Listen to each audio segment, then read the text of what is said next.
Disons-nous les choses avec Monsieur Score. Yeah. Depuis le temps qu'on devait s'attraper, Ouais. on a dit vas-y, tu sais qu'on se voit tel jour. Ah, on s'est dit vas-y, Lali. Après tu dis ouais, moi je peux, moi je dis ouais, je peux. Après on se donne pas de nouvelles, après on se donne une nouvelle, on s'en redonne. Exactement. Mais finalement on a réussi. Voilà, c'est le plus important. On est là. Le plus important, c'est ça. On est là dans le froid, dans ce froid terrible. glacial. Ouais, terrible, mais qui fait du bien à la santé quand même. C'est ça. Qui fait du bien à la santé. C'est ça. Janvier 2019, froid glacial. Exactement. Mais il fait moins froid quand même que les autres années. C'est clair. Tu vois. C'est clair, c'est clair. Dis-nous un petit peu où sommes-nous ici là. Parce que là, carrément, en haut de toi, on voit la place du kiosque de Vilaine. Ouais, Qui a ici marqué. on est à Massy, Mhm, dans le 91, mhm, la fameuse banlieue sud. mhm. Et on est dans le quartier de Vilaine. Ok. Voilà. La cité que t'as là, c'est Zola. Et Ouais. après, tous les alentours, c'est le grand quartier Vilaine, tu vois. Mhm, Donc, on habite ici depuis toujours. mhm. Depuis toujours, même si on a déménagé un peu et on est revenu aux sources, quoi. Parce Mais que sinon, nous, on est toujours on là. entend parler de Zola, mais en fait, Zola, il est une partie de Vilaine en fait.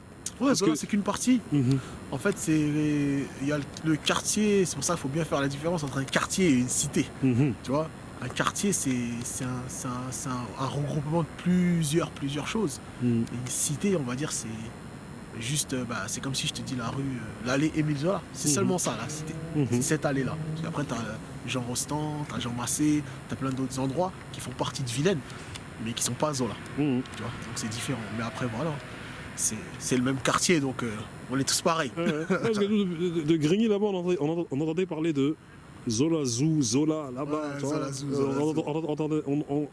Les quartiers dont on entendait parler, c'est Place de France, Zola. Ouais, Place de France, Zola. c'est les deux quartiers phares Mhm. de la ville, tu vois. Mhm. C'est les deux quartiers phares de la ville. Il y a une grosse jeunesse aussi à Massy, Mhm. tu vois. Grosse communauté africaine et autres. Mais donc voilà, quand tu dis grosse communauté africaine, donc tu dis tout de suite des grands ensembles Mhm. et tout ce qui va avec, tu vois. Donc forcément, ça fait du bruit. Toi, t'es arrivé il y a combien de temps ici là? Ça fait combien de temps que t'es ici là? Ben moi, je vais avoir 35 ans à la fin de ce mois-ci. Donc ça fait 35 ans. Carrément, toi, t'es né dans Moi, je suis né à Paris 13e. Ouais. Déjà big up au 13e, tu vois. Mafia The Trait, tout ça là. Ouais, moi, je suis né dans le 13e. Je suis arrivé à Massy, j'avais 6 mois. Mhm. Donc après, depuis, même si on a quitté parce qu'il y a eu des trucs familiaux, tu vois. Mhm. Mais on a quitté, mais on est revenu ici. Mhm. On est revenu à la source et aujourd'hui, j'habite ici. Je suis revenu, j'habite dans la cité où j'ai grandi. Et voilà, c'est peinard. Et t'as commencé par le foot. Parce que Ouais, la le fois on foot. discutait, t'étais passé par Dream Team, tout ça à Voilà, l'époque. exactement, ouais. Aïe, aïe, aïe. Ahmed Ghazi, tu m'as limogé. Ahmed Ghazi m'a limogé. Il a fait une pétition contre moi. Et il m'a donné l'équipement de foot parce qu'il a dit ici c'est un club de foot, pas de bagarre, donc score, nous on veut plus de toi. Mhm. C'est vrai, c'était la belle époque. J'ai grave aimé le foot. J'ai grave aimé le foot. C'était intéressant en plus, c'était avec un grand du quartier qui nous a donné la force d'avoir un club à nous. Mhm. En fait, c'était pas directement le club de la ville. C'est un mec du quartier qui a fondé son club Mhm. et qui continue d'avancer aujourd'hui, qui avance même très bien. Et ça fait plaisir de voir un frère du quartier qui fait évoluer le truc. Tu vois, Mhm. pour moi, c'est toujours une fierté en tout cas de voir un mec du quartier qui se donne les moyens et qui se tape pour son projet. Mhm. Et aujourd'hui, Dream Team, c'est très sérieux. Ça a toujours été sérieux, mais c'est encore plus sérieux parce que ils ont réussi à faire des choses immenses pour la jeunesse de Massy, tu vois. Et ça fait grave plaisir. Donc big up à toute son équipe et à monsieur Ahmed Ghazi. Mhm. Parce que c'est vrai qu'il y a Dream Team et de l'autre côté, il y a Il y a le Massy. FC Massy. FC Massy. Mhm. Donc quand tu vois ces deux clubs dans une même ville, tu vois, c'est Mhm. pas forcément dans toutes les villes que tu vois ça, qui est deux clubs, hein, tu vois. Mhm. Et donc ça laisse la chance à tout le monde, tu vois. Et en même temps, ça peut faire des bonnes combinaisons avec les uns et les autres, tu vois. Si à Massy, les joueurs ils se sentent plus très bien, ils peuvent aller à Dream Team et vice versa, tu vois. Mhm. Et ça peut permettre d'évoluer et de voir son niveau de jeu aussi pour les mecs qui aiment le foot, hein. Et tu le disais, Ahmed Ghazi, il t'a viré parce que tu faisais la bagarre. Ouais, ça Donc c'était. tu as passé de petit bagarreur, tu te battais quoi. Ouais, c'était mon péché mignon. Tu Uh-huh. vois. C'était mon péché mignon. J'ai toujours, on va dire, pratiqué la bagarre parce que, comme on dit, la bagarre, c'est pas. Je suis pas le mec qui vient vers toi, qui vient pour te faire chier, pour t'embêter. Je suis un mec, moi, à la base des bases, je suis un tranquille. Mhm. C'est un tranquille qu'on a trop agité et au final, plus agité que les agités. Plus agité que les agités. Et donc voilà, ça nous a emmené à aimer beaucoup, beaucoup se battre. Mhm. Beaucoup, beaucoup se battre. Et puis, c'est pas une fierté non plus, hein, tu vois, mais c'est pour dire que on va mettre ça plus dans le. Comment ils disent les gens, dans l'autodéfense. Mhm. Tu vois, Et je savais que tu allais me dire un truc comme ça, genre, mais moi je me défendais. Ouais, voilà, exactement. C'était la Je défense. défends. Carré, j'attends qu'ils me mettent le premier coup et puis après j'envoie. Non, on a envoyé des coups comme on en a reçu, tu vois, c'est jamais donné pour donner, hein, c'est donné pour recevoir aussi. Hein. Mhm. C'est ça la vie. Hein. Donc non, on a aimé la bagarre, on a fait des bagarres, on a gagné des bagarres. On en a très peu perdu. Je me suis dit, il va dire, on en a perdu, mais il a dit, non, on a Très peu perdu.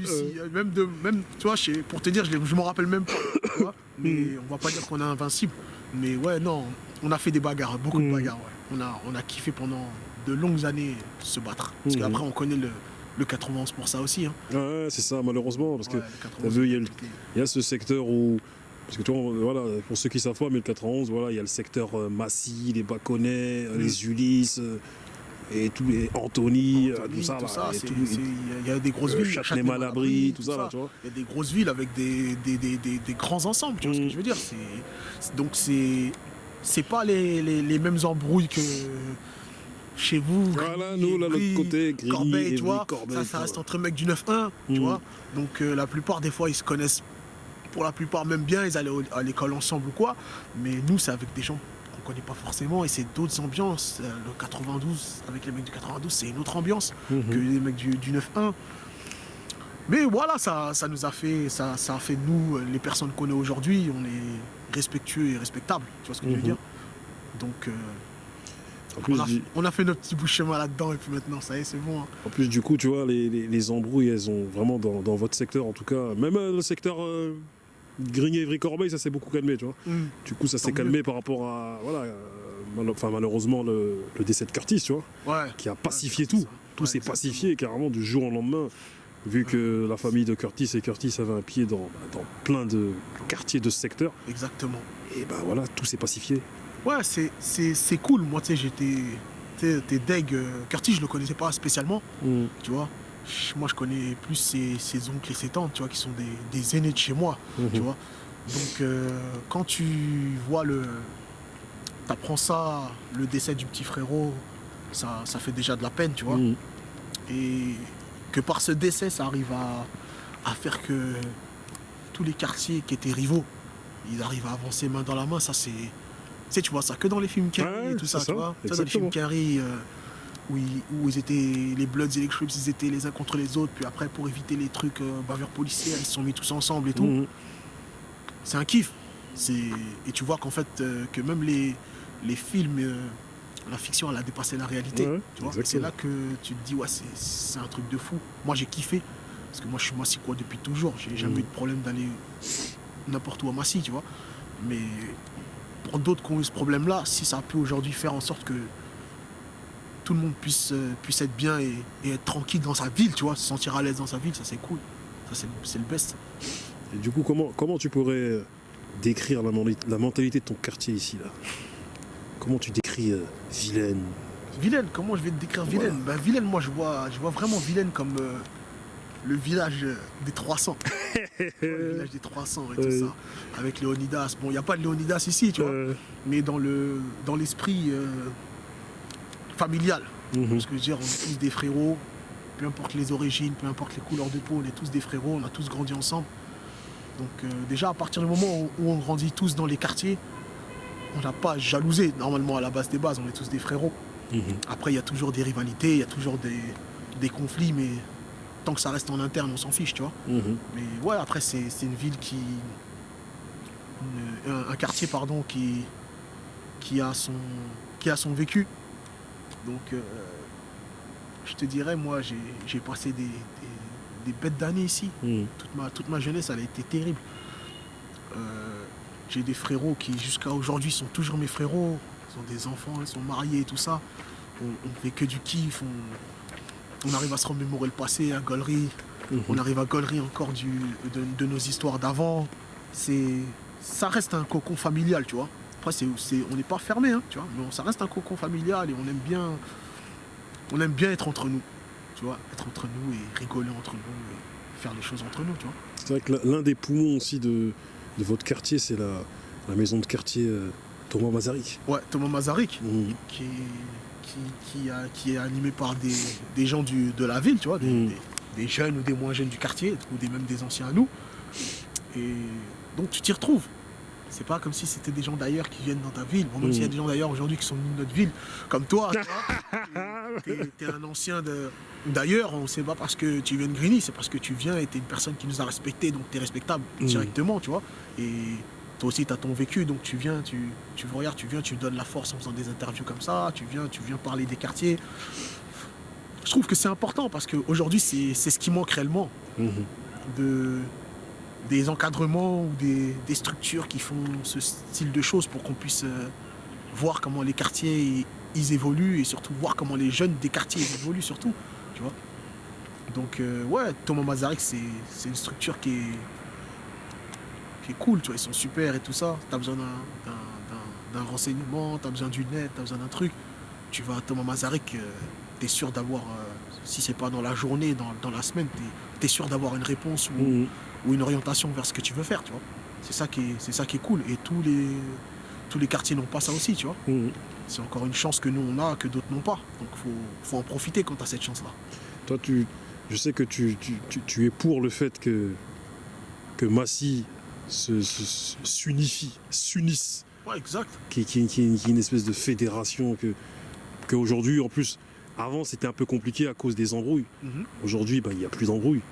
Mais les gens restent quand même un peu dans leur coin parce que bon, voilà, il y a peut-être des souvenirs de l'époque, tout ça, mais quoi qu'il en soit, il y a des possibilités aujourd'hui. Je pense que, à mon avis, hein, il faudrait qu'il y en a peut-être un qui fasse le pas, un deuxième, un troisième. Ça, t'as vu encore, c'est quelque chose de très compliqué. Ça, c'est la mentalité quartier, tu connais. Je pense que même chez toi, c'est pareil. Quand il y a eu des histoires et tout, le truc, c'est que la fierté de chacun. C'est-à-dire que si je vais en faire un pas, tu vois, faut que tu en aies fait 3 ou 4, tu vois, parce que j'ai pas envie de passer pour celui qui, comme on dit, le suceur, c'est un suceur, il est parti les voir, il est parti parler avec eux. Mais je pense que, arrivé à un moment, c'est tu veux ou tu veux pas, tu vois. Si tu veux vraiment quelque chose, tu vas marcher, aller chercher le truc, hein. Si tu le veux pas, tu vas rester à ta place ou tu vas reculer pour t'en éloigner. Après, c'est tout à chacun et surtout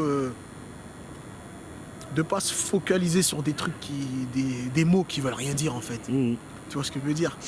Un suceur, c'est qu'un mot. Tu sais que toi t'es pas un suceur. Tu vois, c'est qu'un mot. Tu vois ce que je veux dire? Il y a des gens aujourd'hui dans les quartiers, ils font pire que ça.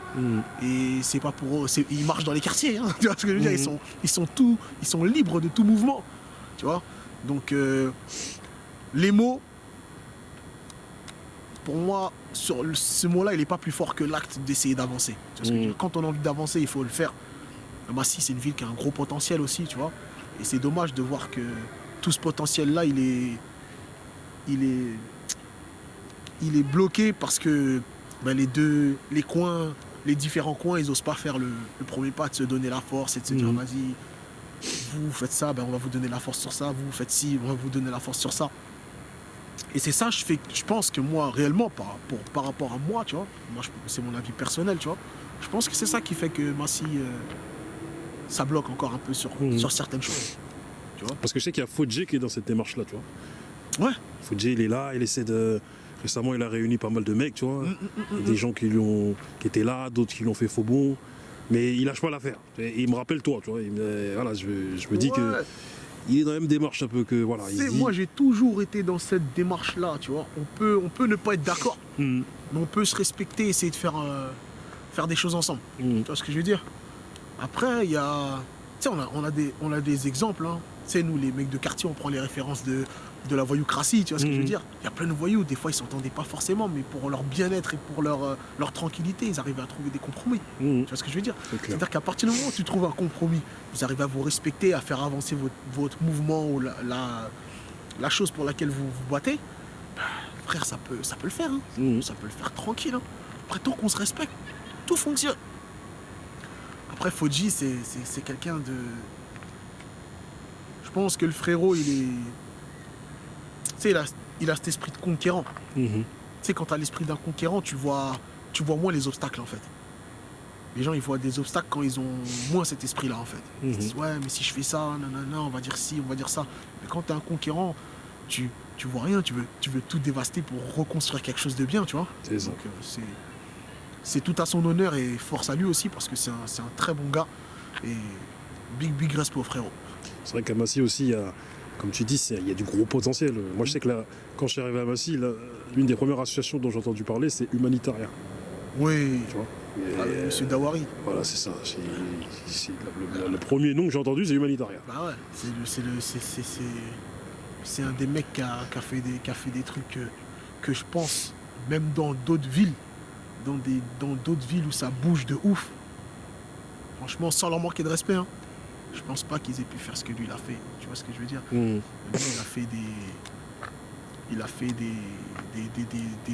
il a réussi à faire des compétitions de break, mais internationales. Il a fait venir des breakers du monde entier. Tu vois, c'est quelque chose que d'autres associations qui ont peut-être des fois les moyens financiers, qui ont des fois du poids, ils peuvent pas faire comme lui l'a fait, c'est ce que je veux dire, sans leur manquer de respect, hein, bien sûr. Et tu te dis, le mec il l'a fait une fois. Entre-temps, il fait des autres choses, Andy Bouchon, tu vois ce que je veux dire, il fait des trucs pour les fauteuils des handicapés, il fait aussi des maraudes, il a organisé des trucs, tu ramènes des fournitures scolaires pour les enfants en Afrique, tu ramènes des trucs, des denrées non périssables, tu vois, quand tu vois un mec qui fait ça, tu te dis, mais...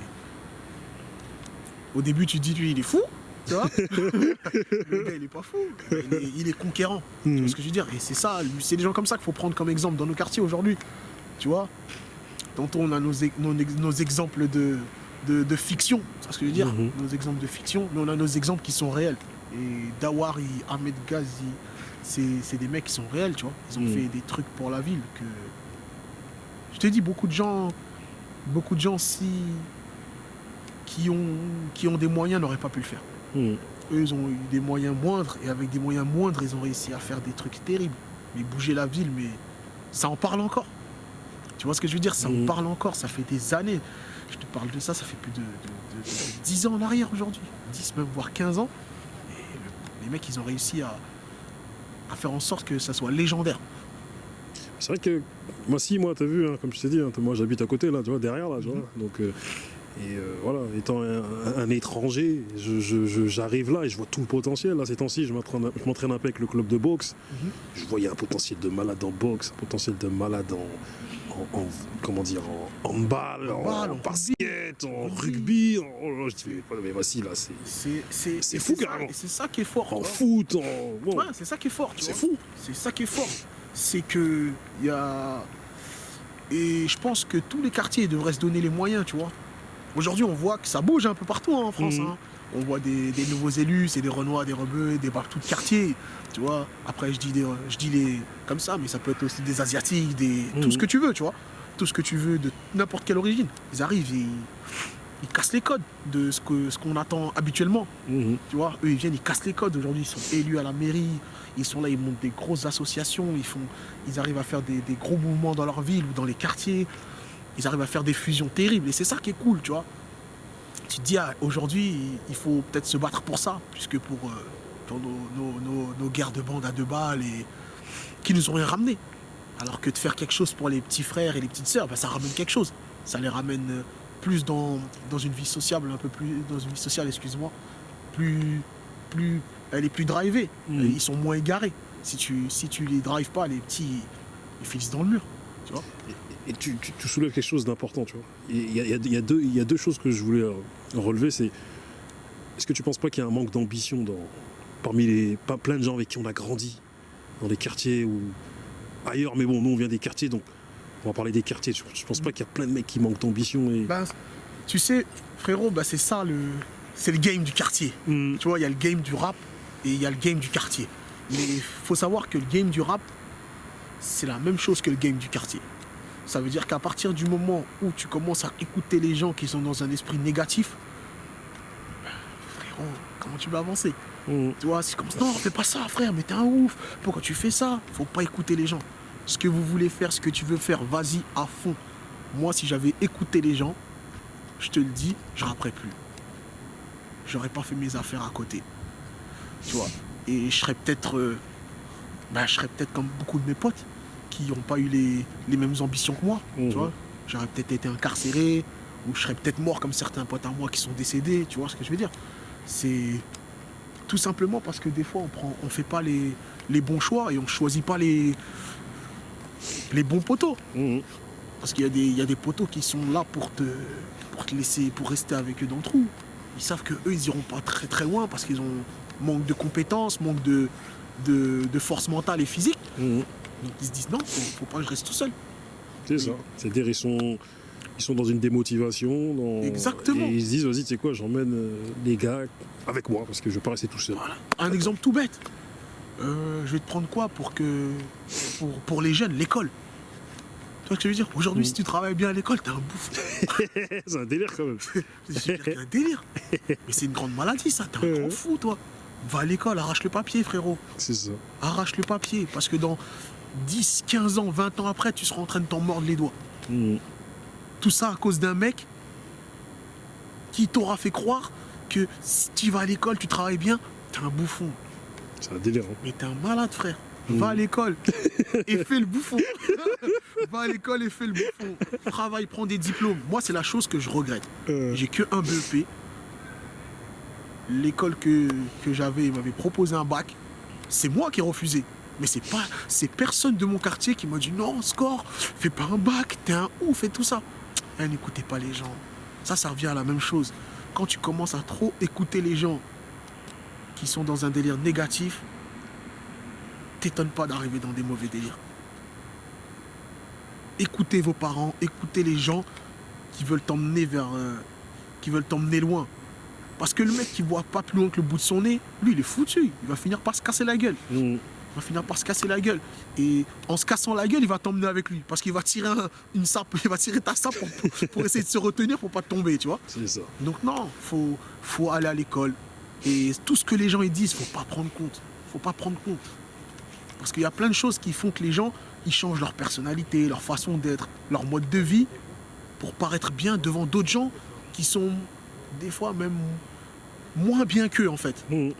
Mais ce que tu soulèves, c'est un phénomène de ouf parce que ce qui se passe dans les quartiers depuis trop d'années, ou même, je crois que c'est l'histoire de l'humanité qui est comme ça, tu vois. Les groupes d'hommes, il y a des gars qui sont prêts à changer pour plaire à d'autres hommes. C'est-à-dire fumer, boire, pillage, nanani, faire aller braquer, alors que les mecs ne sont pas comme ça et gâchent leur vie pour le quartier. Moi, c'est eux que j'appelle des grandes baltringues. Tu vois ce que je veux dire?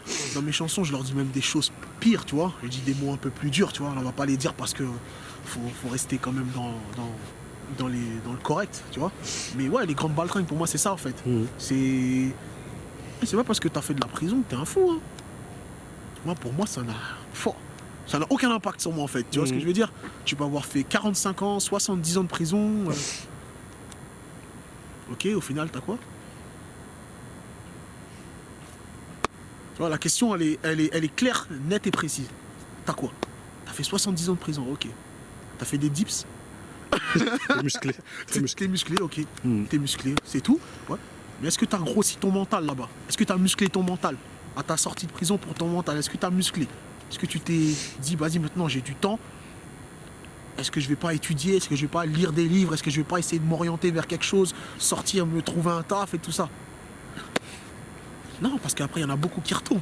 Je veux dire, sans dire 70 ans, parce que 70 ans ici en France, non, merci, tu vois. Mais c'est dommage que beaucoup de mecs, ils agissent comme ça, dans le vouloir plaire à des gens, je te dis, qui valent pas grand-chose. Pour moi, ça pue la merde. T'es un défaitiste dès le départ. Tu devrais plutôt te lever, te battre Et ces gens-là, tu devrais les regarder et te dire, ah ouais, faut pas que je finisse comme eux. Mhm. Moi, c'est ce que je me suis dit, tu vois. J'ai des potes à moi, ils fument, j'ai des potes à moi, ils boivent, tu vois. J'ai jamais fumé, j'ai jamais bu. J'aurais pu, hein. Mhm. J'aurais pu faire comme tout le monde, hein. Même pour délirer. Même pour délirer, pour connaître le goût, tu vois. Ça m'a jamais intéressé. J'ai jamais mis une clope dans ma bouche. Bon, dans des clips, j'ai mis un cigare, je crois. Faut pas faire le mytho. Dans des clips, je crois que j'ai mis un cigare. Mais même encore un cigare, ça se fume pas, ça se crapote. Tu vois ce que je veux dire, c'est une autre classe, tu vois. Mais dans le sens, non, j'ai jamais fumé, j'ai jamais bu. J'ai jamais fumé, j'ai jamais eu besoin de ça en fait pour me sentir bien dans ma peau ou avoir besoin de ressembler à quelqu'un en fait. Tu vois ce que je veux dire? Moi, c'est sport, moi, c'est la musique. Tu vois ce que je veux dire, c'est taper des barres. Moi, c'est ça, moi, mon délire, en fait. Moi, le mode de vie d'un mec de quartier, c'est ça. Il doit faire du sport, il doit taper des barres et il doit faire ce qu'il a à faire. Et un jour, le rap t'a touché. Voilà, le rap m'a touché. Ah, quand même tôt, il m'a touché Voilà. tôt. Il t'a touché à quel âge le rap comme ça? J'avais 13 ans. 13 ans. 13 ans. Ok.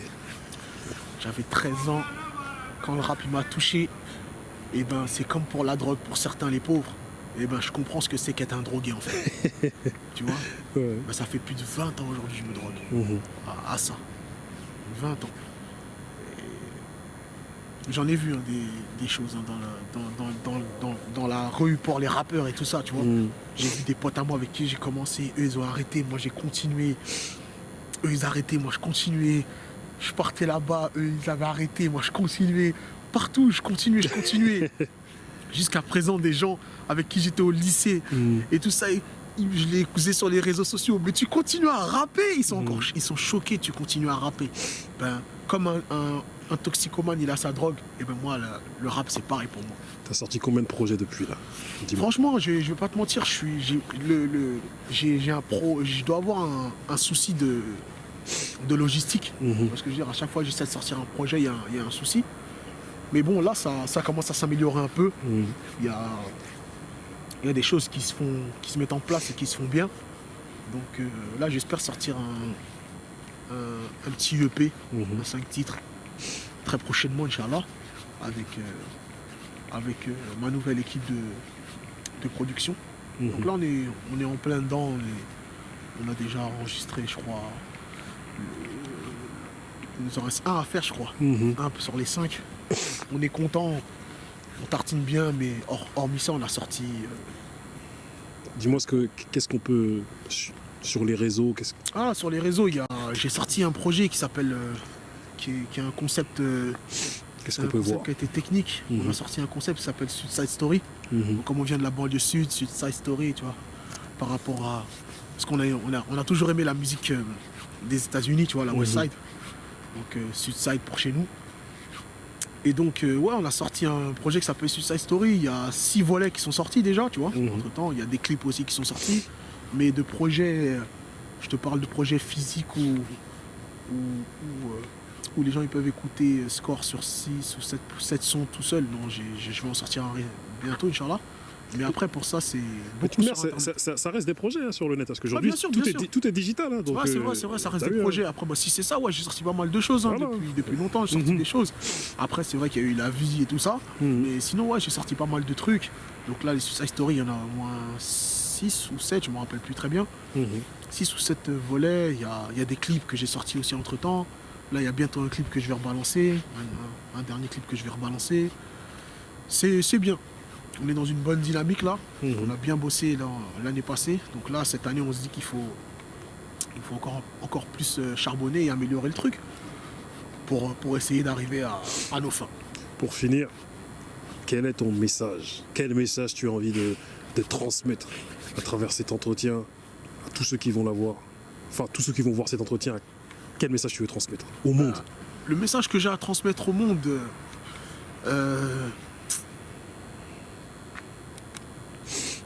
Restez éveillés. Restez éveillés. Parce que quand on dort, il y a des gens qui font des choses terribles. Restez éveillés, restez en permanence sur vos gardes. Parce que la vie aujourd'hui, elle est encore plus hardcore qu'avant. Les gens ils pensent qu'avant c'était hardcore, mais aujourd'hui c'est encore pire que tout. Par rapport aux réseaux sociaux et tout ça, ça fait beaucoup de dégâts. Et la chose que je dirais surtout aux gens, c'est musclez-vous le mental. Musclez-vous vraiment, vraiment le mental. Parce que une fois que les gens ils ont réussi à toucher la tête, c'est fini. Tout se dégrade. Donc musclez-vous le mental, l'esprit. Musclez-vous l'esprit et ne vous laissez faire en aucun cas. Parce que la vie, c'est un combat. Si la vie, tu lui rends les coups, elle viendra toujours avec sa garde face à toi. Mais si tu lui rends pas de coups, bah, elle viendra comme un haggal. Elle viendra, elle te mettra des gifles et elle fera ce qu'elle veut de toi. C'est ça la vie en fait. La vie c'est pareil que ce qu'on voit dans les quartiers et tout ça. Si tu te laisses faire, ben, on va se piétiner. Si tu te laisses pas faire, ben, elle aura du mal à te coucher. Et moi c'est ce que je fais depuis bientôt 35 ans. La vie elle m'a jamais mis à l'amende.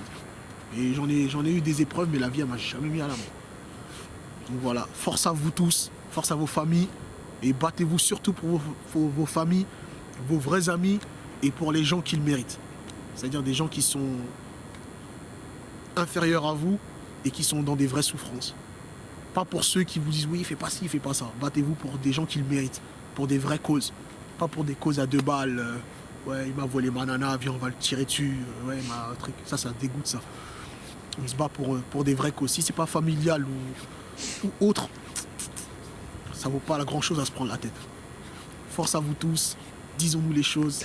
Force à toi Bouba, force au bouc de Grigny, force au bouc de Massy, force à tous les départements de France et toutes les villes de France et que Dieu vous garde. Merci à toi.